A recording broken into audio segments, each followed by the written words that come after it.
പരിശുദ്ധ പരമ ദിവ്യകാരുണ്യത്തിന് എന്നേരവും ആരാധനയും സ്തുതിയും പുകഴ്ചയും ഉണ്ടായിരിക്കട്ടെ. പരിശുദ്ധ പരമ ദിവ്യകാരുണ്യത്തിന് എന്നേരവും ആരാധനയും സ്തുതിയും പുകഴ്ചയും ഉണ്ടായിരിക്കട്ടെ. നിത്യസ്തുതിക്ക് ഏറ്റവും യോഗ്യമായ പരിശുദ്ധ പരമ ദിവ്യകാരുണ്യത്തിന് എന്നേരവും ആരാധനയും സ്തുതിയും പുകഴ്ചയും ഉണ്ടായിരിക്കട്ടെ.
പിതാവും പുത്രനും പരിശുദ്ധാത്മാവുമായ ത്രിയേക ദൈവമേ, ഈ നിമിഷങ്ങളിൽ അങ്ങ് തിരുസന്നിധാനത്തിലായിരുന്നു കൊണ്ട് ഞങ്ങൾ ഒന്നു ചേർന്ന് അങ്ങയെ ആരാധിക്കുന്നു, സ്തുതിക്കുന്നു, മഹത്വപ്പെടുത്തുന്നു. നല്ലവനായ തമ്പുരാനെ, ഈ തിരുമണിക്കൂറിൽ അങ്ങയുടെ സ്നേഹം ആവോളം അനുഭവിക്കുവാനായിട്ട് ഞങ്ങളെ അനുഗ്രഹിക്കുന്നതിനെ ഓർത്ത് നന്ദി പറയുന്നു. അങ്ങ് ഞങ്ങളോട് അളവറ്റ കരുണ കാണിച്ചു, കൃപ ചൊരിഞ്ഞു, അനുഗ്രഹങ്ങളാൽ നിറച്ചു. ഈശോയെ, നന്ദിയല്ലാതെ ഞങ്ങൾക്ക് പറയുവാനായിട്ട് ഒന്നുമില്ല. എല്ലാം അങ്ങയുടെ അനുഗ്രഹം ഒന്ന് മാത്രം.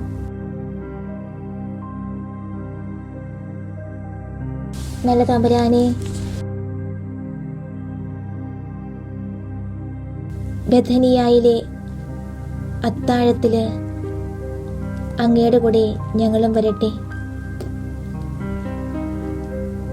അങ്ങ് അവിടെയായിരുന്ന, അന്ന് ബഥനിയാലായിരുന്ന അങ്ങയെ ഞങ്ങൾ ഇപ്പോൾ ഈ തിരുവോസ്തിയിൽ കാണുകയാണ്.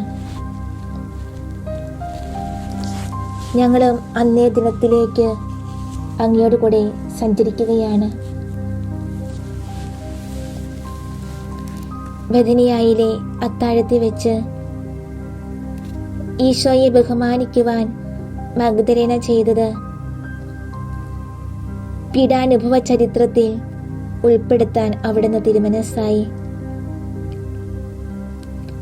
ആദ്യം ഒരു പാപിനിയും പിന്നീട് അനുതാപിയുമായി പ്രത്യക്ഷപ്പെട്ട ആ സ്ത്രീ ഇപ്പോൾ പരിപൂർണതയുടെ ഒരു സമുന്നത നിലയിൽ എത്തിക്കഴിഞ്ഞിരിക്കുന്നു. അവൾ ഒരു പാത്രം അമൂല്യമായ സുഗന്ധ തൈലമെടുത്ത് ഈശോയുടെ ശിരസ്സിലും പാദങ്ങളിലും ഒഴുക്കി. ശിരസ്സിലൊഴിച്ചുകൊണ്ട് അവൾ അവിടുത്തെ ദിവ്യത്വം അംഗീകരിച്ചു. പാദങ്ങളിൽ ഒഴിച്ചുകൊണ്ട് അവൾ അവിടുത്തെ മനുഷ്യത്വം അംഗീകരിച്ചു. ശിരോലേപനം കൊണ്ട് അവൾ ദൈവസ്നേഹം പ്രഖ്യാപിച്ചു. പാദലേപനം കൊണ്ട് അവൾ അയൽക്കാരനോടുള്ള സ്നേഹവും പ്രകാശിപ്പിച്ചു. ക്രിസ്തീയ പരിപൂർണത ഇവ രണ്ടിലും അടങ്ങിയിരിക്കുന്നുവെന്ന് അവൾ പഠിപ്പിക്കുന്നു. ഈശോയുടെ അപമാനകരമായ മരണത്തെ ആദ്യം ബഹുമാനിച്ചത് മഗ്ദലേനയാണ്. മഹാന്മാരുടെ ശവസംസ്കാരത്തിന് മുൻപ് അമൂല്യമായ സുഗന്ധ തൈലം കൊണ്ട് ശരീരം പൂശാറുണ്ടായിരുന്നു.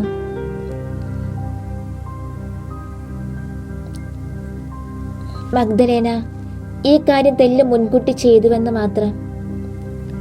ഇതിന്റെ എത്രയും പ്രധാനമായ വശം ഒന്ന് ചിന്തിച്ചു നോക്കുക. ഇത്ര വിലയേറിയ സുഗന്ധ തൈലം ഇങ്ങനെ രൂപപ്പെടുത്തിയത് തീരെ അവിവേകമാണെന്ന് പറഞ്ഞ് ചില ആളുകൾ അവളെ കുറ്റപ്പെടുത്തി.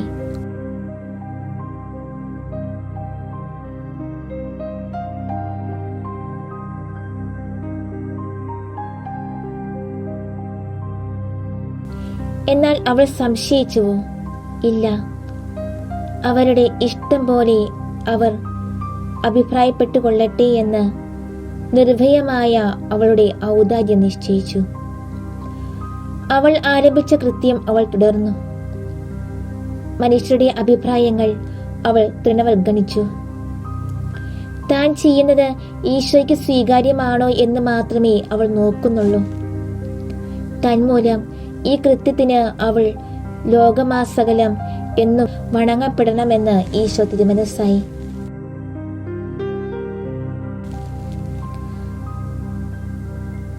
മഗ്ദലനായെ നമ്മുടെ മാർഗദർശിയും മധ്യസ്ഥയുമായി തിരഞ്ഞെടുക്കുവാൻ നമുക്ക് മതിയായ കാരണമുണ്ട്.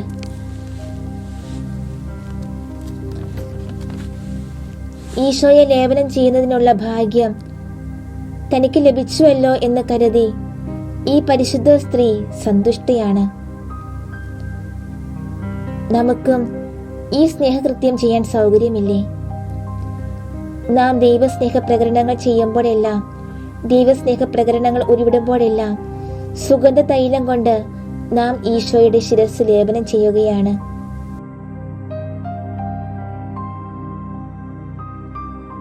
അയൽക്കാരോടുള്ള സ്നേഹകൃത്യം കൊണ്ട് നാം അവിടുത്തെ പാദങ്ങൾ പൂശുന്നു. ഈ പ്രവർത്തികൾ ചെയ്യുന്നതിൽ നിന്ന് നമ്മളെ തടയാനുള്ളത് എന്താണ്?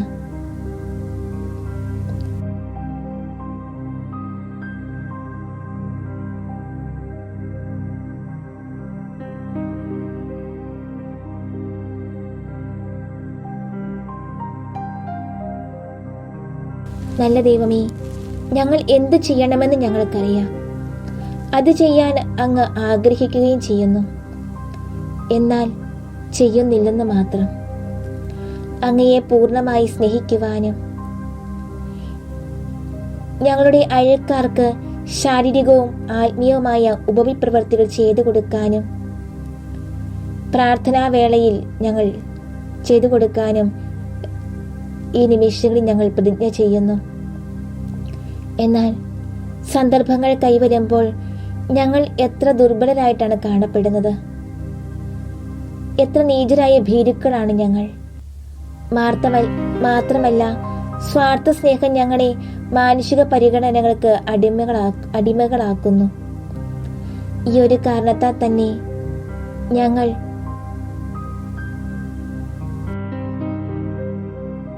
എത്ര ഭക്തി അഭ്യാസങ്ങളാണ് ഉപേക്ഷിക്കുന്നത്.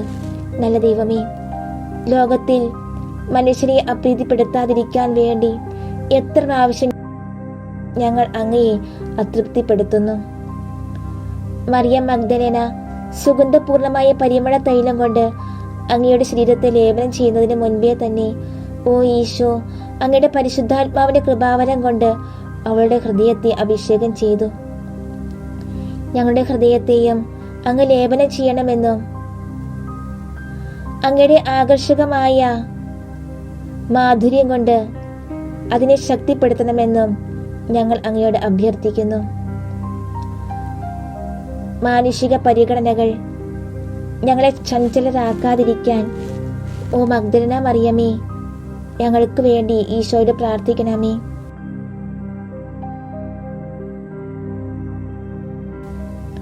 ഈശോയെ, അങ്ങ് എന്നാളും മനുഷ്യഹൃദയങ്ങളിൽ ജീവിക്കട്ടെ. മനുഷ്യർ എന്തു പറഞ്ഞാലും കുഴപ്പമില്ല, ദൈവമേ, അങ്ങ് മാത്രമാണ് ഞങ്ങളുടെ ആലംബം. മഗ്ദലേന മറിയത്തോട് പുച്ഛിച്ചവരോട് അവൾ മറുപടി ഒന്നും പറഞ്ഞില്ല. തന്നിമിത്തം ഈശോ തന്നെ അവൾക്ക് വേണ്ടി വാദിച്ചു. ദുഷ്ടനാവുകളോട് ക്ഷമയോടും വിനയത്തോടും കൂടെ നമ്മൾ വർത്തിക്കുകയാണെങ്കിൽ ഈശോ നമ്മളെ സംരക്ഷിച്ചുകൊള്ളും. മഗ്ദലേനയ്ക്കെതിരായി സംസാരിച്ചവരിൽ ഒരാളാണ് യൂദാസ്. സ്ത്രീഹന്മാരുടെ ആഹാരത്തിനുള്ള ധർമ്മസംഖ്യകൾ യൂദാസിന്റെ കൈകളിലായിരുന്നല്ലോ.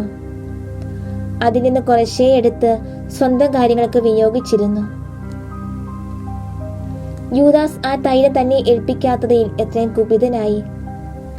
അയാൾ അത് വിറ്റ് ഒരു ഭാഗം സ്വായത്തമാക്കിയിരുന്നു.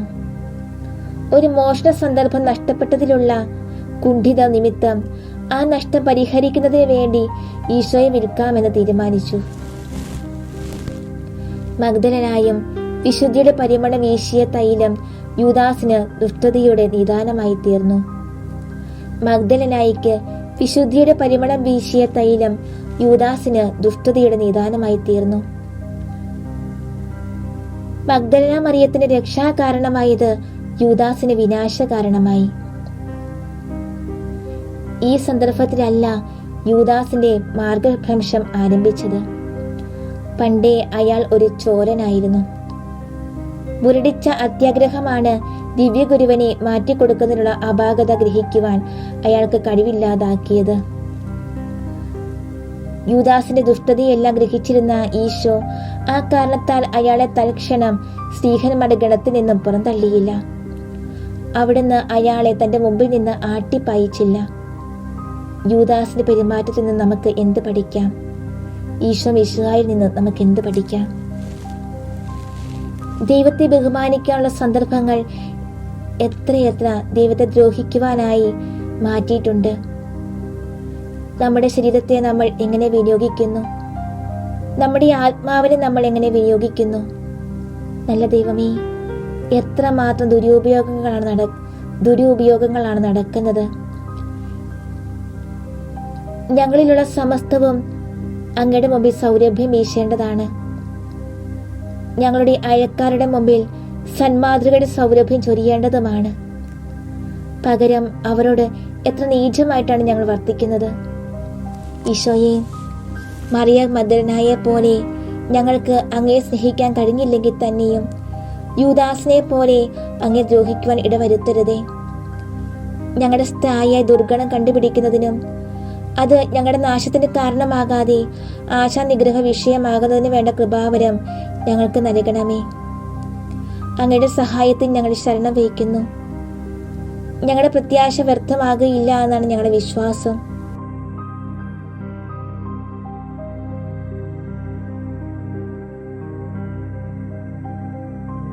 ദിവ്യരക്ഷക, അങ്ങയെ നിരന്തരം വേദനിപ്പിച്ചുകൊണ്ടിരിക്കുന്ന ഒരാൾ ശിശുഗണത്തിലുണ്ടായിരിക്കാനും അങ്ങനെ സദാ ക്ഷമ ശീലിക്കുവാനുള്ള സന്ദർഭം ഉണ്ടാകാനും അങ്ങ് തിരുമനസ്സായി അപൂർണതകളും തെറ്റുകളും വഴി ഞങ്ങൾക്ക് ശല്യമുണ്ടാക്കുന്ന ആളുകളുടെ കൂടെ താമസിക്കാൻ ഇടവരുമ്പോൾ ഞങ്ങൾക്ക് അനുകരിക്കുവാൻ ഇതാ എത്രയും നല്ല പരിശുദ്ധനായ അങ്ങ് പിശാചിന്റെ സൽസ്വരൂപമായ യൂദാസിനോട് ക്ഷമാപൂർവം വർത്തിച്ചുകൊണ്ടിരിക്കുന്നു.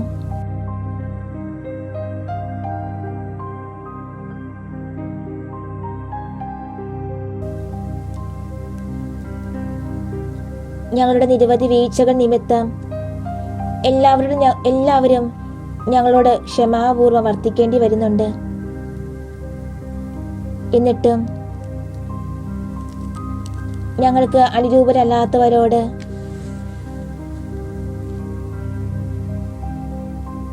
ക്ഷമാപൂർവം പെരുമാറുവാനും അവരോടൊത്ത് ജീവിക്കുവാനും ഞങ്ങൾക്ക് സാധിക്കുന്നില്ല. ഞങ്ങൾക്ക് പലരോടും വെറുപ്പും വൈരാഗ്യവും തോന്നുന്നു. വിവേകരഹിതമായ തീഷ്ണത ഞങ്ങൾ പ്രദർശിപ്പിക്കുന്നു. തന്നിമിത്തം എത്രയും ചെറിയ കാര്യങ്ങൾക്ക് പോലും ഞങ്ങൾ കോപിക്കുകയും ശോഭിക്കുകയും ചെയ്യുന്നു. എല്ലാവരും ഞങ്ങളുടെ താളത്തിനൊത്ത് തുള്ളിക്കൊള്ളണം. എന്നാൽ ഞങ്ങൾക്ക് മറ്റാളുകളോടൊത്ത് പ്രവർത്തിക്കാൻ കഴിയുന്നുമില്ല.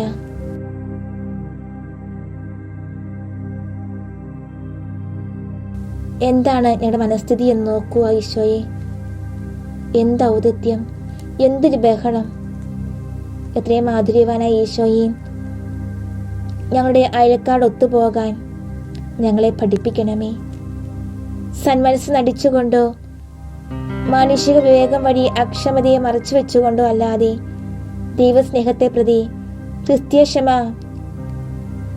പരിപാലിക്കുവാൻ ഞങ്ങളെ അഭ്യസിപ്പിക്കണമേ. നമ്മളെ അലട്ടുകയും ശല്യപ്പെടുത്തുകയും ചെയ്യുന്നവരോട് സ്നേഹപൂർവ്വം പെരുമാറുന്നത് രോമചട്ട ധരിക്കുന്നതിനേക്കാളും ചമട്ടി കൊണ്ട് അടിക്കുന്നതിനേക്കാളും ഉത്തമമായ ആശാനിഗ്രഹമായി നമുക്ക് കരുതാം. ക്ഷമിച്ചുകൊണ്ട് സഹോദര സ്നേഹം പാലിക്കുന്നത് എത്ര യോഗ്യതയേറിയ കാര്യമാണ്. വീണ്ടും നമുക്കറിയാം, ഇതിനുശേഷം ഈശോ ജെറുസലേമിലേക്ക് പ്രവേശിക്കാൻ പോകുകയാണ്. തന്റെ പീഡാനുഭവ സമയം സമാഗതമായിരിക്കുന്നുവെന്ന് കണ്ടപ്പോൾ താൻ സഹിക്കണമെന്ന് നിശ്ചയിച്ചിരുന്ന സ്ഥലത്തേക്ക് അതായത് ജെറുസലേം നഗരത്തിലേക്ക് എത്തിച്ചേരാൻ ഈശോ ആഗ്രഹിച്ചു. അങ്ങനെ സഹനം അവിടത്തേക്ക് ഇഷ്ടമാണെന്നും സ്വതന്ത്ര മനസ്സോടെയാണ് താൻ സഹിക്കുന്നത് എന്നും അവിടുന്ന് സ്പഷ്ടമാക്കുന്നു. മറ്റ് പല സന്ദർഭങ്ങളിലും അവിടുന്ന് ഈ നഗരത്തിൽ പ്രവേശിച്ചിട്ടുണ്ട്. എന്നാൽ ആഘോഷവും ജൈവിളികളും ഒന്നും ഉണ്ടായിരുന്നില്ല. ഈ പ്രാവശ്യം ആഘോഷത്തോടും ആഡംബരത്തോടും കൂടെ പ്രവേശിക്കുവാൻ അവിടുന്ന് ആഗ്രഹിച്ചു. അവിടുന്ന് ചെയ്യുന്ന എല്ലാ കാര്യത്തിലും അഗാധമായ എന്തോ രഹസ്യമുണ്ട്. ഇത്തവണ അവിടുന്ന് ജെറുസലേമിൽ സാനന്ദം പ്രവേശിച്ചത് സഹിക്കുവാനും കുരിശിൽ മരിക്കുവാനും വേണ്ടിയായതുകൊണ്ടാണ്. മനുഷ്യവർഗത്തിന്റെ രക്ഷണം നിർവഹിക്കേണ്ട സമയം സമാഗതമായപ്പോൾ സ്നേഹാഗ്നി അവിടുത്തെ ഹൃദയത്തിൽ കൂടുതൽ ഉജ്ജ്വലമായി ആളിക്കത്തി. ഈ യാത്രയിൽ അവിടുത്തെ മുഖാഭിമുഖം കാണുക. എന്തൊരു പ്രതാപം, അതേസമയം എന്തൊരു വിനയം.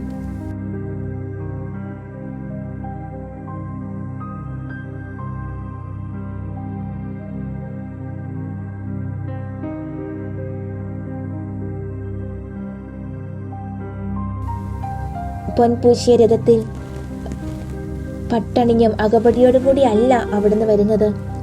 പ്രത്യുത ദരിദ്രവേഷത്തിൽ ഒരു കഴുതപ്പുറത്താണ്. തന്റെ അധികാരത്തെ ഭയപ്പെടണമെന്നല്ല, തന്റെ ശാന്തഭാവം കണ്ട് താൻ സ്നേഹിക്കപ്പെടണമെന്നാണ് അവിടുത്തെ ആഗ്രഹം. ജനസമൂഹം തെരുവീഥികൾ അലങ്കരിക്കുകയും കീർത്തനങ്ങൾ പാടുകയും സമാധാന രാജന്റെ ആഗമനത്തെ സൂചിപ്പിക്കുവാൻ ഒലിവ് ശാഖകൾ വഹിക്കുകയും ചെയ്യുന്നു. ഈ രാജാവിനെ വിനയത്തോടെ ദർശിക്കാം. തന്റെ പ്രജകളെ മർദ്ദിക്കാനല്ല, അവരുടെ ഭാരങ്ങൾ നീക്കി അവരെ രക്ഷിക്കാനായാണ് വരുന്നതെന്ന് പ്രകടമാക്കാൻ ശാന്തതാപൂർവം അവിടുന്ന് വരുന്നു. അവിടുത്തെ സ്നേഹവും എളിമയും നമുക്ക് വാഴ്ത്താം. നല്ല ഈശോയെ, എന്തുകൊണ്ട് അങ്ങേ കാത്തിരിക്കുന്ന നിന്ദനങ്ങളും ചമട്ടിയടിയും മുൾമുടിയും കുരിശും ഇത്ര വേഗത്തിൽ സ്വീകരിക്കാൻ പോകുന്നു? രക്തസാക്ഷികൾ തങ്ങളുടെ പീഡകളെ ആനന്ദപൂർവ്വം സ്വീകരിക്കുവാൻ അണഞ്ഞുകൊണ്ടിരുന്നതിൽ ഞങ്ങൾക്ക് വിസ്മയം തോന്നുന്നില്ല. കാരണം അങ്ങയോടുള്ള സ്നേഹത്തെ പ്രതിയാണ് അവർ സഹിച്ചത്. അങ്ങ് ആർക്കു വേണ്ടിയാണ് സഹിക്കാൻ പോകുന്നത്? അങ്ങ് ഞങ്ങൾക്ക് വേണ്ടിയാണ് സഹിക്കാൻ പോകുന്നത്. ഞങ്ങൾക്ക് വേണ്ടി സഹിക്കുവാൻ അങ്ങേക്ക് ഇത്ര സന്തോഷവും താല്പര്യവും ഉണ്ടാവുക സാധ്യമാണോ? ഞങ്ങളുടെ ബുദ്ധിക്ക് ഇത് ദുർഗ്രഹമാണ്. ഞങ്ങൾക്ക് ഇത് മനസ്സിലാക്കുവാൻ കഴിയുന്നില്ല.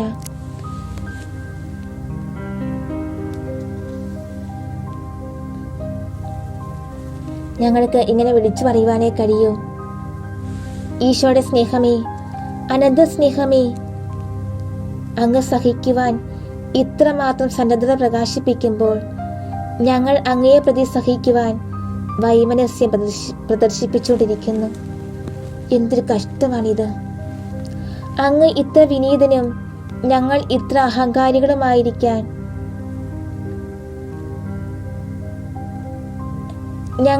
അങ്ങ് ഇത്ര വിനീതനും ഞങ്ങൾ ഇത്രമാത്രം അഹങ്കാരികളുമായിരിക്കെ ഞങ്ങൾ എന്തു പറയാനാ? അങ്ങ് കഴുതപ്പുറത്തിരിക്കുന്നത് കാണുമ്പോൾ ഒരു അധ്യാപകൻ കസേരയിലിരുന്ന് ഞങ്ങളെ എളിമ പഠിപ്പിക്കുന്നത് പോലെയാണ് ഞങ്ങൾക്ക് തോന്നുന്നത്. അങ്ങ് എല്ലാവരെയും രക്ഷിക്കാൻ ആഗ്രഹിക്കുന്നുണ്ടെങ്കിലും എളിമയുള്ളവരെ മാത്രമേ അങ്ങ് രക്ഷിക്കുകയുള്ളൂ എന്ന് ഞങ്ങൾക്ക് ആ കാഴ്ചയിൽ നിന്ന് മനസ്സിലാകുന്നുണ്ട്.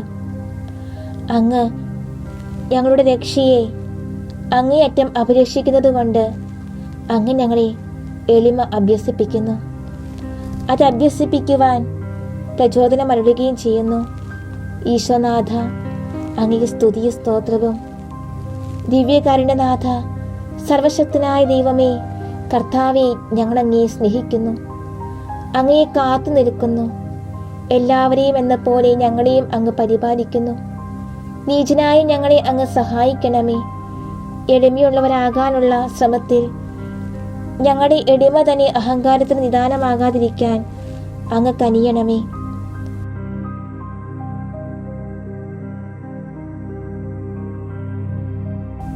നമ്മൾ ദൈവത്തെ സ്നേഹിക്കുന്നുണ്ടോ, എളിമയുള്ളവരാണോ എന്ന വസ്തുത തന്നെ നമുക്ക് അറിഞ്ഞുകൂടെന്നുള്ളത് എളിമയ്ക്ക് നിദാനമാണ്. ചില സമയത്ത് എളിമയുടെ സ്നേഹത്തിന്റെ വികാരങ്ങൾ ഉണ്ടെന്ന് തോന്നുന്നുണ്ട്. എന്നാൽ നമ്മളെ ഇങ്ങനെ പ്രശംസിക്കുന്നത് നമ്മുടെ സ്വാർത്ഥ സ്നേഹമല്ലെന്ന് ആർക്ക് പറയാൻ കഴിയും? അപ്പം വർദ്ധിപ്പിച്ച വേളയിൽ ജനക്കൂട്ടം ഈശോയെ രാജാവായി പ്രഖ്യാപിക്കുകയുണ്ടായി. എന്നാൽ തദവസരത്തിൽ പ്രസ്തുത ബഹുമാനം പരിത്യജിച്ചുകൊണ്ട് അവിടുന്ന് അപ്രത്യക്ഷനാവുകയാണ് ചെയ്തത്. ഇപ്പോൾ ഇതാ ജനക്കൂട്ടത്തിന്റെ പ്രഖ്യാപനം അവിടുന്ന് സ്വീകരിക്കുന്നു. ദാവീദിന്റെ രാജകീയ കുടുംബത്തിലെ പുത്രൻ എന്നുള്ള ശിശുക്കളുടെ ആലാപനം അവിടുന്ന് സ്വാഗതം ചെയ്യുന്നു. അവിടത്തേക്ക് അവരോട് സംതൃപ്തി തോന്നിയേക്കുമോ? മാത്രമല്ല, തന്നെ സ്തുതിക്കുന്നത് കണ്ട് അസൂയാലുക്കളായ അധികാരികളെ അവിടുന്ന് ശാസിക്കുക കൂടി ചെയ്തു. രാജാവെന്നുള്ള അവരുടെ അഭിസംബോധന അവിടുന്ന് അങ്ങനെ അംഗീകരിച്ചുറപ്പിച്ചു. എന്നാൽ എങ്ങനെയുള്ള രാജാവാണ് എന്നുള്ളതാണ് പ്രശ്നം. അവിടുത്തെ രാജാവാക്കുക ആരുടെയും അവകാശമല്ലാത്തതിനാൽ രാജാവാക്കപ്പെടുന്നത് അവിടത്തേക്ക് ഭയകാരണമായിരുന്നു. രാജകീയ പിതാവിന്റെ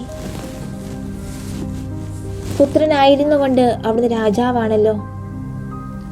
അവിടുത്തെ രാജ്യം മാനുഷികമല്ല, ദിവ്യമാണ്. ഭൗമികമല്ല, സ്വർഗീയമാണ്. താൽക്കാലികമല്ല, നിത്യമാണ്. അവിടുന്ന് യഥാർത്ഥത്തിൽ രക്ഷകനാണെന്ന് വിശ്വസിച്ചുകൊണ്ട് വിശ്വാസത്തിന്റെ വെളിച്ചത്തോടെ നടത്തിയ നിഷ്കളങ്ക പ്രഘോഷണം അവിടത്തേക്ക് ഇഷ്ടപ്പെട്ടു. അവിടുത്തെ ജനനത്തിൽ മാലാഹമാർ അവിടുത്തെ പാടി സ്തുതിച്ചു. അവിടുന്ന് മരിക്കാറായപ്പോൾ രക്ഷകനായ ഈശോയിൽ അവർ ആനന്ദം കൊണ്ടു. തങ്ങൾക്ക് രക്ഷ നൽകണമേ എന്ന് ദാവീദിന്റെ വാക്കുകളിൽ അവർ അപേക്ഷിച്ചു. രാജകീയ സ്വഭാവത്തോടുകൂടിയുള്ള ഈശോയുടെ ആവിർഭാവം പ്രവാചകന്മാർ ദീർഘദർശനം ചെയ്തിട്ടുള്ളതാണ്. അവിടുത്തെ സ്വാഗതം ചെയ്യാൻ പ്രവാചകൻ ജെറുസലേമിനെ ക്ഷണിച്ചിരിക്കുന്നു. അതേ ക്ഷണം നമുക്കും അരുളിയിരിക്കുന്നതായി നമുക്ക് ഭാവന ചെയ്യാം. നമ്മുടെ ആത്മാവിനോട് നമുക്ക് ചോദിക്കാം, നിന്റെ രക്ഷയ്ക്ക് വേണ്ടി ഈശോ മിശിഹ രാജകീയ പ്രതാപത്തോടെ നിന്റെ അടുക്കലേക്ക് വരുന്നു. ആ ശിശുക്കളെ ജനങ്ങളെ പോലെ അവിടുന്ന് അർഹിക്കുന്ന വിധം അവിടുത്തെ സ്തുതിക്കാനും നിന്നെ രക്ഷിക്കണമെന്ന് അപേക്ഷിക്കുവാനും വേണ്ട എളിമയും നിഷ്കളങ്കതയും നിനക്കില്ലാത്തത് എന്തുകൊണ്ട്?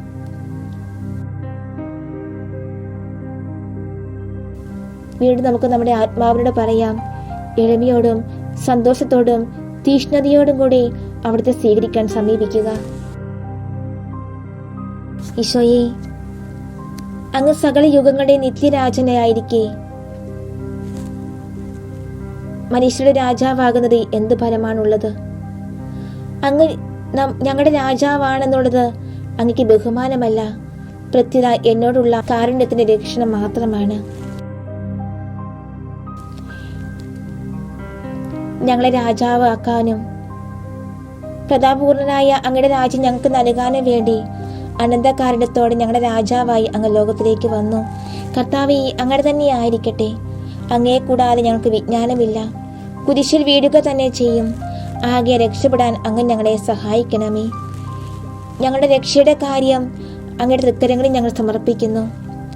ഞങ്ങൾക്ക് പ്രകാശവും ശക്തിയും അന്ത്യത്തോളമുള്ള നിലനിൽപ്പും തരാൻ അങ്ങല്ലാതെ വേറെ ആരുമില്ലാത്തതിനാൽ ഞങ്ങളെ അങ്ങ് സഹായിക്കണമേ. ഞങ്ങളെ നയിക്കണമേ.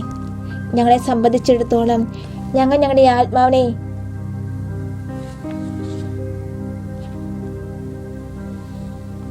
രക്ഷിച്ചു കഴിഞ്ഞാൽ ഈ ലോകത്തിൽ ഞങ്ങൾ ചെയ്യുന്നതെല്ലാം ചെയ്തു തീർന്നുവെന്ന് ഞങ്ങൾക്ക് ബോധ്യമുണ്ട്. ആത്മാവ് നശിക്കുകയാണെങ്കിൽ ഞങ്ങൾ ചെയ്തു തീർത്ത കാര്യങ്ങളെല്ലാം ശൂന്യമായി തീരും. ദിവ്യകാരുണ്യ നാഥ, ഞങ്ങളുടെ രക്ഷക, ഞങ്ങളുടെ രക്ഷയുടെ ജോലി ഞങ്ങളുടെ സ്വന്തം ജോലിയാണെങ്കിലും അങ്ങയുടെ ബലമേറിയ സഹായം ഞങ്ങൾക്ക് നിഷേധിക്കരുതേ എന്ന് ഞങ്ങൾ അപേക്ഷിക്കുന്നു. ഈശോ മിശിഹ നമ്മുടെ രക്ഷ ആഗ്രഹിക്കുന്നു. അവിടുത്തെ ആഗ്രഹാനുസരണം, നിത്യരക്ഷയ്ക്കുള്ള തീവ്രമായ ആഗ്രഹം നമുക്ക് നമ്മെ ജനിപ്പിക്കാൻ ഉത്സാഹിക്കാം. നമ്മെ രക്ഷിക്കുവാൻ ഈശോ എന്താണ് ചെയ്തിട്ടുള്ളത്? നമ്മൾ എന്താണ് ചെയ്തുകൊണ്ടിരിക്കുന്നത്? നമ്മുടെ രക്ഷ നേടാൻ നാം എന്തു ചെയ്യണം? ഈജിപ്തിലെ അടിമത്തത്തിൽ നിന്ന് യഹൂദരെ മോചിപ്പിച്ചതിന് നന്ദിയായി ആഘോഷപൂർവമായ കർമ്മങ്ങളോടെ പെസഹ കുഞ്ഞാടിനെ വർഷപ്രതി ബലി ചെയ്യുന്ന ഒരു സമ്പ്രദായമുണ്ടായിരുന്നു. ഈ കുഞ്ഞാട് ന്യൂനതയില്ലാത്തതായിരിക്കണം. ബലിക്ക് 5 ദിവസം മുമ്പ് അതിനെ ആഹ്ലാദപൂർവം സ്വഭവനങ്ങളിലേക്ക് കൊണ്ടുവന്നിട്ടുണ്ടായിരിക്കേണ്ടതാണ്. ഈ തിരുക്കർമ്മം കൃത്യമായി അനുഷ്ഠിക്കുന്നതിന് ഈശോയും സർവ്വദാ സന്നദ്ധനായിരിക്കുകയായിരുന്നു. ആ കൊല്ലത്തെ പെസഹായ്ക്കും ബലി ചെയ്യപ്പെടേണ്ട കുഞ്ഞാട് ഈശോ തന്നെ ആയിരുന്നതിനാൽ ഗാഗുൽത്താ മലയിലെ കുരിശുമരത്തിന് 5 ദിവസം മുമ്പ് തത്തുല്യമായ ആഘോഷങ്ങളോടെ സാനന്ദം അവിടുന്ന് ജെറുസലേമിൽ പ്രവേശിച്ചു. തന്റെ സ്വർഗീയ പിതാവിന് ബലി സമർപ്പിക്കാൻ നിയുക്തനായിരിക്കുന്ന പ്രധാന പുരോഹിതനാണ് അവിടുന്ന്. അതേസമയം മനുഷ്യരുടെ പാപങ്ങൾക്ക് ബലി ചെയ്യപ്പെടാനുള്ള ബലിവസ്തുവും അവിടുന്ന് തന്നെയാണ്. ഈ മഹാസന്ദർഭത്തിന് ഒരുങ്ങാൻ ആഡംബരപൂർവം അവിടുന്ന് ജെറുസലേമിൽ പ്രവേശിക്കുന്നു. പഴയ നിയമത്തെ മുൻകൂട്ടി വെളിപ്പെടുത്തിയിട്ടുള്ളവനും തന്റെ പുരോഗമിയുമായ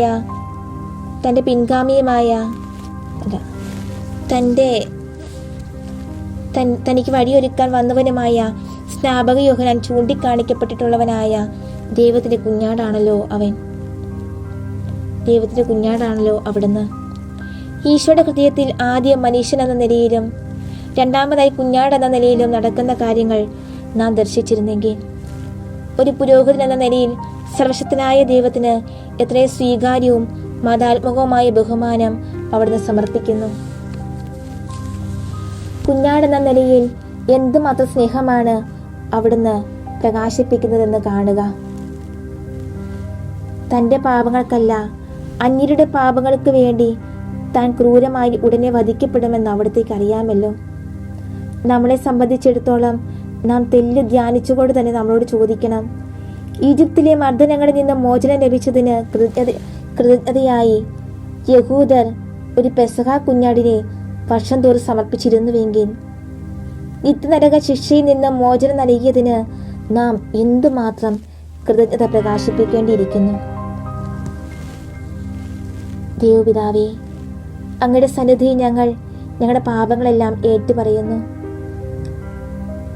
എന്തൊരു കഷ്ടമാണ് ഈശോ, എന്തൊരു കഷ്ടമാണ് കർത്താവേ. നീചമായ കൃതജ്ഞതയല്ലേ ഞങ്ങളെ കാണിക്കുന്നത്. എത്ര ലജ്ജാവഹമാണ് ഞങ്ങളുടെ ജീവിതം.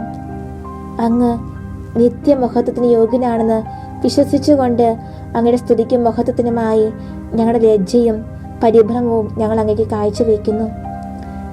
എത്രയും നീചമാ വിധം ഞങ്ങൾ അങ്ങേ ദ്രോഹിച്ചല്ലോ. രണ്ടാമതായി ദ്രോഹിച്ചല്ലോ ഈശോയെയും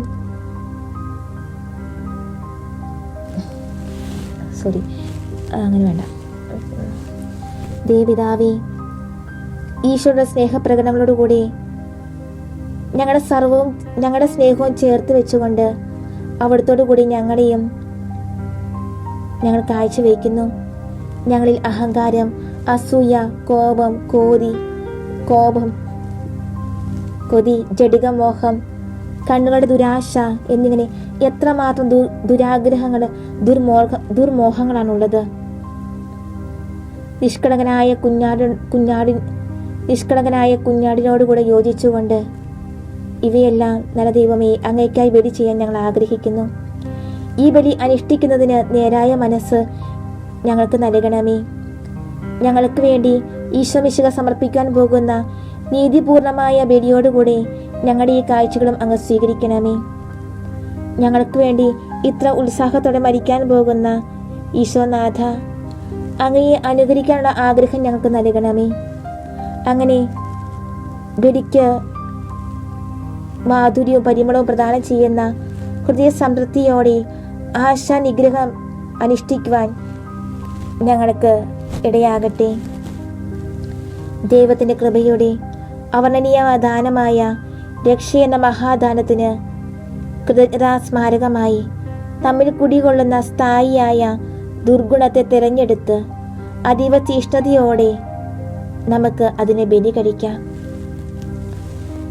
ശ്രീഹന്മാരുടെ അകമ്പടിയോടുകൂടി ഈശോ ജെറുസലേമിലേക്ക് പ്രവേശിക്കുന്നതും ജനക്കൂട്ടം ഓശാന, ദാവീദിന്റെ നാമത്തിൽ വരുന്നവൻ വാഴ്ത്തപ്പെട്ടവൻ, ഇസ്രായേലിലെ രാജാവ് വാഴ്ത്തപ്പെട്ടവൻ എന്ന് വിളിച്ചു പറയുന്നതും നാം വീക്ഷിക്കുമ്പോൾ നമുക്ക് ആശ്വസിക്കാൻ വകയുണ്ട്. മനുഷ്യ സ്വഭാവത്തിൽ ദൈവം എന്ന അയാൾ അംഗീകരിക്കപ്പെടുന്നതും മഹത്വപ്പെടുന്നതും നാം കാണുന്നു. അതേസമയം 5 ദിവസത്തിനകം നടക്കാൻ പോകുന്ന കാര്യങ്ങൾ ഓരോന്നായിട്ട് ഓർമ്മിക്കാം. സ്ത്രീകളിൽ ഒരാൾ അവിടുത്തെ ഒറ്റിക്കൊടുക്കും, വേറെ ഒരാൾ അവിടുത്തെ നിഷേധിക്കും, എല്ലാവരും അവിടുത്തെ ഉപേക്ഷിക്കും. അവിടുത്തെ രാജാവെന്ന് വിളിക്കുന്ന ജനം തന്നെ അട്ടഹസിക്കും. അവനെ കുരിശിത്തറയ്ക്കുക, അവനെ കുരിശിത്തറയ്ക്കുക.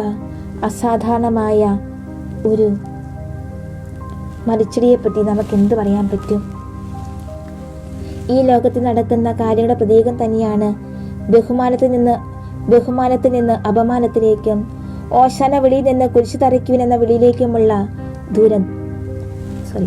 ഈ ലോകത്തിൽ നടക്കുന്ന കാര്യങ്ങളുടെ പ്രതീകം തന്നെയാണിത്. ബഹുമാനത്തിൽ നിന്ന് അപമാനത്തിലേക്കും ഓശാന വിളിയിൽ നിന്ന് കുരിശു തറയ്ക്കുവിൻ എന്ന വിളിയിലേക്കുമുള്ള ദൂരം തുച്ഛമാണ്. ആഹ്ലാദം പെട്ടെന്ന് പറന്നു പോകുന്നു. പ്രതാപം, ഐശ്വര്യം, ആനന്ദം എന്ന് പറയുന്ന സമസ്തവും അതിവേഗം സമാപിക്കുന്നു. മാധുര്യം അതിവേഗം കയ്പായി മാറുന്നു. നമ്മുടെ ആത്മാവിനോട് നമുക്ക് ചോദിക്കാം, ലോക ജീവിതത്തിന് ഇത്രമാത്രം പ്രാധാന്യം കൽപ്പിക്കുന്നത് സമുചിതമാണോ എന്ന് നോക്കുക.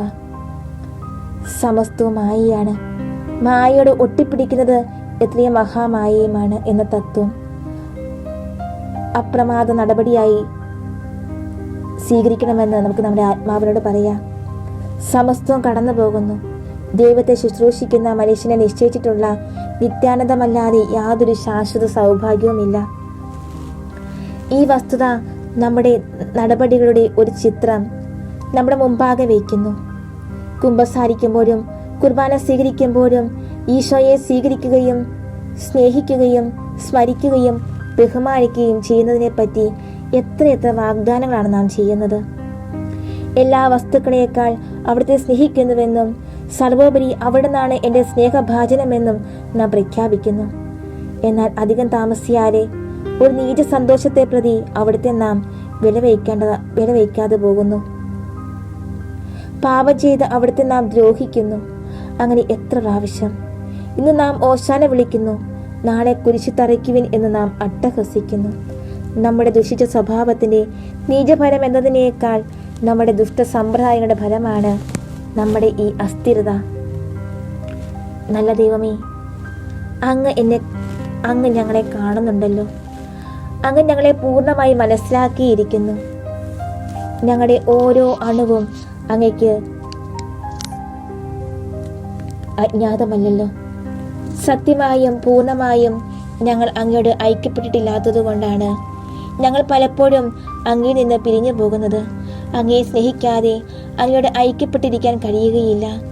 ആകയാൽ അങ്ങയെ സ്നേഹിക്കാത്തത് കൊണ്ടാണ് അങ്ങയോട് ഞങ്ങൾ ഐക്യപ്പെട്ടാതിരിക്കുന്നത്. നന്മയായ നല്ല ദൈവമേ, ഞങ്ങൾ അങ്ങയെ സ്നേഹിക്കാതിരിക്കുന്നത് എന്തുകൊണ്ട്? എത്ര സ്നേഹമുള്ള ദൈവമേ, ഞങ്ങളുടെ നീചത്വം ഏറ്റുപറയുമ്പോൾ അതിനെപ്പറ്റി ഞങ്ങൾ എന്തുകൊണ്ട് വിലപിക്കുന്നില്ല? ഞങ്ങൾ മായയെ സ്നേഹിക്കുന്നു, അതിനോട് ഒട്ടിപ്പിടിച്ചു നിൽക്കുന്നു. അതാണ് ഞങ്ങളുടെ നാശത്തിനൊക്കെ കാരണം. മായയോടുള്ള ഞങ്ങളുടെ സ്നേഹത്തെ നശിപ്പിച്ച് അങ്ങയെ സ്നേഹിക്കുവാൻ ഞങ്ങൾക്ക് കൃപ നൽകണമേ. അങ്ങയോടുള്ള സ്നേഹത്തിൽ ഞങ്ങളെ ഉറപ്പിച്ചു നിർത്തണമേ.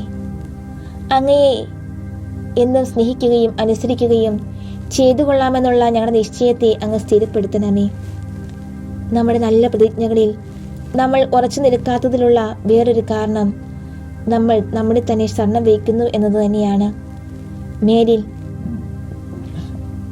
നമുക്ക് ദൈവത്തെ ശരണം വയ്ക്കാം. അവിടുന്ന് നമ്മുടെ ശക്തി ആയിരിക്കാനായിട്ട് നമുക്ക് ആഗ്രഹിക്കാം. ബഹുമാന ഘോഷങ്ങളോടെ ഈശോ മിശിഹ ജെറുസലേം നഗരത്തെ സമീപിച്ചപ്പോൾ അവിടുത്തെ ദൃഷ്ടികൾ നഗരത്തിന്മേൽ പതിയുകയും കണ്ണുനീർ തടിച്ചുകൂടുകയും ചെയ്തു. കരയുന്നവർ ഭാഗ്യവാന്മാരാകുന്നു എന്ന തൻ്റെ വാക്കുകൾ സ്വമാതൃക കൊണ്ട് സ്ഥിരീകരിക്കുവാൻ വേണ്ടി അവിടുന്ന് കരഞ്ഞു. പ്രസ്തുത നഗരത്തിൽ വെച്ച് താൻ കുരിശിൽ തറയ്ക്കപ്പെടുന്ന വിചാരിച്ചല്ല അവിടുന്ന് കരഞ്ഞത്. പ്രസ്തുത നഗരത്തിന് വരാനിരിക്കുന്ന നാശത്തെ ഓർത്താണ്. നഗരത്തിലെ ഭവനങ്ങൾ തകർക്കപ്പെടുമെന്ന് കരുതിയല്ല അവിടുന്ന് വിലപിച്ചത്. പ്രസ്തുത അതിലെ നിവാസികൾക്ക് വരാനിരിക്കുന്ന ഭയങ്കര കഷ്ടതകളെ കണക്കിലെടുത്താണ്. എല്ലാ മനുഷ്യർക്കും വേണ്ടി അവിടുന്ന് മരിക്കാൻ പോകുകയാണെങ്കിലും തങ്ങളുടെ സ്വന്തം കുറ്റനിമിത്തം അവർ രക്ഷപ്പെടുകയില്ല. ശാപഗണത്തിൽ അവർ എന്നും ഗണിക്കപ്പെടും. ഈശോയ്ക്ക് ആത്മാക്കളോട് എത്രയേറെ സ്നേഹമുണ്ടെന്ന് ചിന്തിക്കുക. രക്ഷപ്പെടാൻ പോകുന്നവരും നശിക്കാൻ പോകുന്നവരുമായ ഏവർക്കും വേണ്ടി ഇതാ അവിടുന്ന് രക്തം ചിന്താൻ പോവുകയാണ്. നശിക്കാൻ പോകുന്നവർക്ക് വേണ്ടി അവിടുന്ന് രക്തം മാത്രമല്ല ചിന്തുന്നത്, വളരെയേറെ കണ്ണുനീരും. തിരഞ്ഞെടുക്കപ്പെട്ടവരും തിരസ്കരിക്കപ്പെടുന്നവരും ഉൾപ്പെടുന്ന സഭയുടെ പ്രതീകമാണല്ലോ ജെറുസലേം. അങ്ങനെയെങ്കിൽ ദിവ്യരക്ഷകരുടെ നേത്രങ്ങളിൽ നിന്ന് കണ്ണുനീർ ചിന്തിച്ച ദുഷ്ടസമൂഹത്തിൽപ്പെട്ട ഒരാളാണോ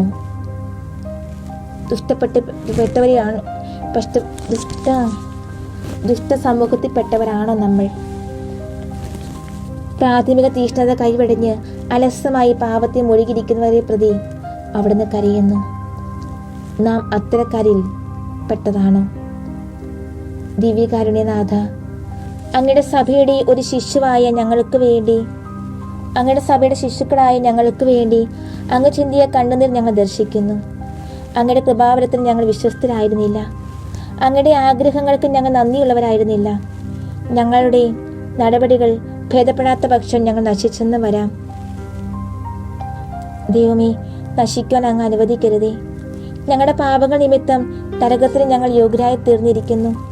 ഇപ്പോഴും ഞങ്ങൾ യോഗ്യരാണ്, ഞങ്ങളത് ഏറ്റുപറയുന്നു. അങ്ങ് കരയുന്നുവോ? ദാവീദിന്റെ പ്രിയപുത്ര, ഞങ്ങൾക്ക് വേണ്ടി കൂടി നീ കരയുക. എന്നാൽ ഞങ്ങൾക്ക് വേണ്ടി കൂടിയുള്ള അങ്ങയുടെ ബാഷ്പകണങ്ങൾ നാശയോഗ്യരായവർക്ക് വേണ്ടി ചിന്തുന്ന വേദനാപൂർവമായ കണ്ണുനീരാകാതിരിക്കട്ടെ. പ്രത്യുത ഞങ്ങളുടെ രക്ഷയ്ക്ക് ആവശ്യമായ പ്രായശ്ചിത്ത ചൈതന്യം ഉൾക്കൊള്ളുവാനുള്ള ആശ്വാസ ബാഷ്പമായിരിക്കട്ടെ. യഥാർത്ഥ പശ്ചാത്താപത്തോടെ പ്രത്യാഗമിക്കുന്ന ഒരു പാപിയെ പ്രതി പോലും അങ്ങ് അതീവ സന്തുഷ്ടനാണെന്ന് ഞങ്ങൾക്കറിയാം. അങ്ങയുടെ സ്നേഹ ആർദ്രതയാൽ അങ്ങ് അനുവദിച്ചു നൽകുന്ന പശ്ചാത്താപ ചൈതന്യം ഞങ്ങൾക്ക് നൽകണമേ. ഞങ്ങളുടെ നേർക്കുള്ള അങ്ങയുടെ തീഷ്ണമായ സ്നേഹത്തിൽ നിന്നാണ് ആ രക്തവും കണ്ണുനീരും അങ്ങിൽ നിന്ന് പുറപ്പെട്ടത്. അങ്ങയുടെ സ്നേഹം എന്നിൽ നിന്ന് എന്നിൽ അങ്ങ് ജ്വലിപ്പിക്കുക. ജീവിതത്തിലും മരണത്തിലും ആ സ്നേഹത്തിന് മാത്രമേ ഞങ്ങളെ ശത്രുവിന്റെ കെണിയിൽ നിന്ന് സംരക്ഷിക്കാൻ കഴിയൂ. പ്രസ്തുത സ്നേഹം കൂടാതെ യാതൊരു പുണ്യവും യാഥാർത്ഥമായിരിക്കുകയില്ല. ഈശോ ചിന്തിയ കണ്ണുനീര് സർവശക്തനായ ദൈവത്തിന് സമർപ്പിക്കുവാനും നമുക്ക് അനുതാപ ബാഷ്പം വാങ്ങിത്തരാനും നമുക്ക് പരിശുദ്ധ അമ്മയോട് പ്രാർത്ഥിക്കാം. ജെറുസലേമിന്റെ നേരെ നോക്കി കരഞ്ഞുകൊണ്ട് ഈശോ തന്റെ ഹൃദയത്തിന്റെ വേദന വെളിപ്പെടുത്തി. നിർഭാഗ്യ നഗരത്തെ സ്നേഹ ആർദ്രതയോടെ വീക്ഷിച്ചുകൊണ്ട് പറഞ്ഞു, ആ നഗരം എനിക്ക് വരാനിരിക്കുന്ന വിപത്ത് കാണാതെ ആലോചന ശൂന്യമായി കഴിയുന്നതിനാലാണ് താൻ കരയുന്നതെന്ന്. നിനക്ക് ബോധമുണ്ടായിരുന്നെങ്കിൽ എന്നാണ് അവിടുന്ന് പറയുന്നത്. അവിടുന്ന് ഉദ്ദേശിക്കുന്നത് ഒന്ന് മാത്രമാണ്. നിനക്കെതിരായി നിൽക്കുന്ന ദൈവകോപം നീ മനസ്സിലാക്കിയിരുന്നുവെങ്കിൽ തീർച്ചയായും കരയുകയും രക്ഷാമാർഗം അന്വേഷിക്കുകയും ചെയ്യുമായിരുന്നു. എന്നാൽ സമീപിച്ചിരിക്കുന്ന നാശം കണക്കിലെടുക്കുന്നില്ല. ഇതാണ് നിന്റെ നിർഭാഗ്യം. രോഗത്തിനുള്ള മരുന്ന് നിഷേധിച്ചുകൊണ്ട് മരിക്കാൻ പോകുന്ന ശിശുവിനെ നോക്കി ഒരു വത്സല പിതാവ് കരയുകയും വിലപിക്കുകയും ചെയ്യുന്നു. രക്ഷയുടെ ടാബ്ലറ്റ് കൈപ്പിടിയിലിരിക്കെ അത് പ്രയോഗിക്കാതെ നശിക്കുവാൻ ഇഷ്ടപ്പെടുന്ന നഗരത്തെ നോക്കി ഈശോ അപ്രകാരം തന്നെ കരയുന്നു.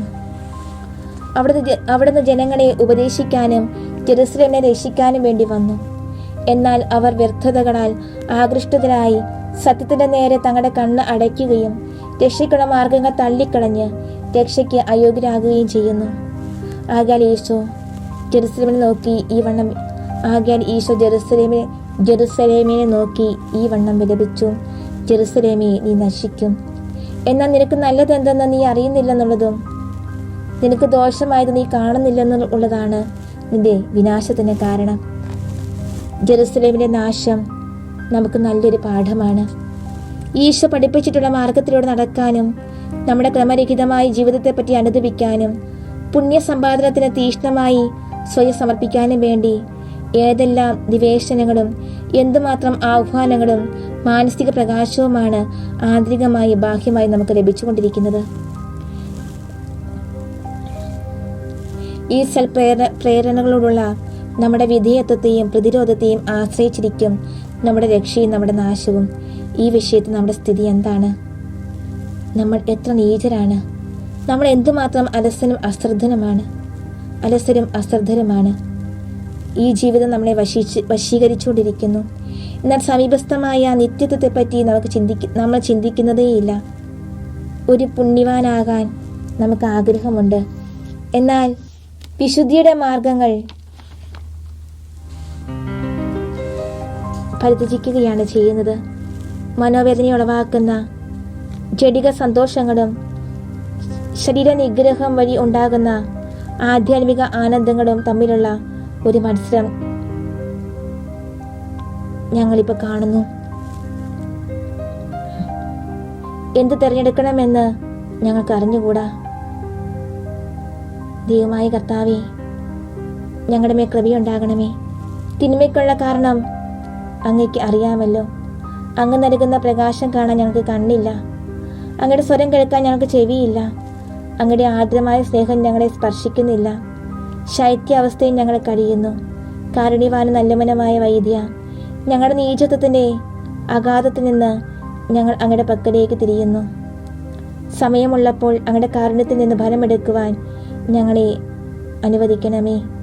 കാലാനുകാലം ദൈവതരുന്ന നിവേശനങ്ങൾക്ക് നമുക്ക് വളരെ പ്രാധാന്യം കൽപ്പിക്കാം. ദൈവകോപത്തെ ജെറുസലേം ഭയപ്പെട്ടില്ല. നമുക്ക് ദൈവകോപത്തെ ഭയപ്പെടാം. മഹാതീഷ്ണതയോടെ ഒരു ജീവിതം നമുക്ക് ആരംഭിക്കാം.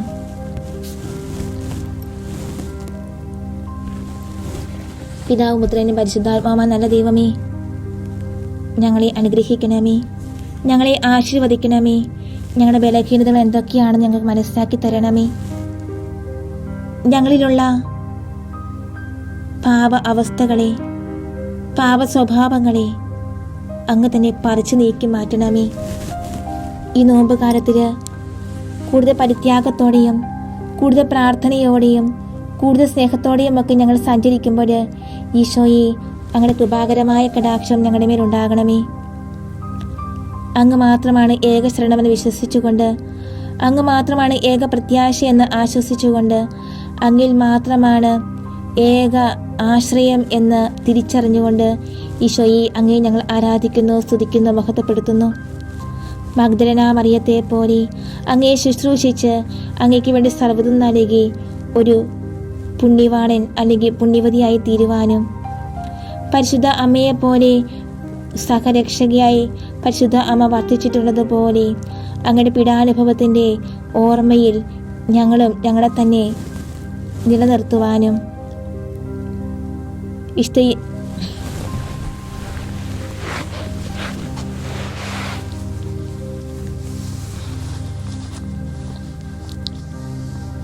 ഞങ്ങളിൽ നിന്നും ഇപ്പോൾ ഉയരുന്ന മഹത് വചനങ്ങൾ അങ്ങയ്ക്ക് അപമാന കാരണമാകാതിരിക്കാനും, ഞങ്ങൾ നൽകുന്ന ഈ സ്തുതികൾ പിന്നീട് ഞങ്ങൾ അങ്ങയ്ക്ക് നൽകുന്ന നിന്ദാവചനങ്ങളാകാതിരിക്കാനുമൊക്കെ ഈശോയെ അങ്ങ് തന്നെ ഇടവരുത്തണമേ. സർവചരാചര സൃഷ്ടികളോട് ചേർന്നുകൊണ്ട് സർവപ്രതാപവാനായ അങ്ങയെ ഞങ്ങൾ ആരാധിച്ച് മഹത്വപ്പെടുത്തുന്നു. നല്ല ദൈവമേ, അങ്ങിൽ മാത്രം ഞങ്ങൾ ശരണം വയ്ക്കുന്നു, അങ്ങിൽ പ്രത്യാശ വയ്ക്കുന്നു. അങ്ങ് ഞങ്ങളെ അനുഗ്രഹിക്കണമേ, ആശീർവദിക്കണമേ. അങ്ങയുടെ കൃപാകരമായ കടാക്ഷം ഞങ്ങളുടെ മേലുണ്ടായിരിക്കട്ടെ. ഈശോനാഥ, അങ്ങയുടെ ആശീർവാദത്തിനായി ഈ നിമിഷങ്ങളിൽ ഞങ്ങൾ ഒരുങ്ങുമ്പോൾ ഈശോയെ ഒരു നിമിഷം ഞങ്ങൾ അങ്ങയെ സ്തുതിച്ച് മുഖത്തപ്പെടുത്തുകയാണ്. അങ്ങയുടെ അനന്തമായ സ്നേഹം നന്ദി പറഞ്ഞുകൊണ്ട്, അങ്ങ് ഈ നിമിഷങ്ങളിൽ ചൊരിഞ്ഞ എല്ലാ അനുഗ്രഹങ്ങൾക്കും നന്ദി പറഞ്ഞുകൊണ്ട്, ഞങ്ങളുടെ പ്രാർത്ഥന സഹായം ആവശ്യപ്പെട്ടിരിക്കുന്ന എല്ലാവരുടെയും പ്രത്യേക നിയോഗങ്ങൾ സമർപ്പിച്ചുകൊണ്ട്, ഇപ്പോൾ ഈ ആരാധനയിൽ സംബന്ധിച്ചുകൊണ്ടിരിക്കുന്ന ലോകമെമ്പാടുമുള്ള എല്ലാ ജനങ്ങളെയും അങ്ങേക്ക് സമർപ്പിച്ചുകൊണ്ട്, ഞങ്ങളുടെ വ്യക്തിപരമായ എല്ലാ ആവശ്യങ്ങളെയും അങ്ങേക്ക് വിട്ടു തന്നുകൊണ്ട് ഈശോയെ ഒരു നിമിഷം ഞങ്ങൾ അങ്ങേ സ്തുതിച്ച് മഹത്വപ്പെടുത്തുന്നു. പരിശുദ്ധ പരമ ദിവ്യകാരുണ്യത്തിന് എന്നേരവും ആരാധനയും സ്തുതിയും പുകഴ്ചയും ഉണ്ടായിരിക്കട്ടെ. പരിശുദ്ധ പരമ ദിവ്യകാരുണ്യത്തിന് എന്നേരവും ആരാധനയും സ്തുതിയും പുകഴ്ചയും ഉണ്ടായിരിക്കട്ടെ. പരിശുദ്ധ പരമ ദിവ്യകാരുണ്യത്തിന് എന്നേരവും ആരാധനയും സ്തുതിയും പുകഴ്ചയും ഉണ്ടായിരിക്കട്ടെ.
നിറയെ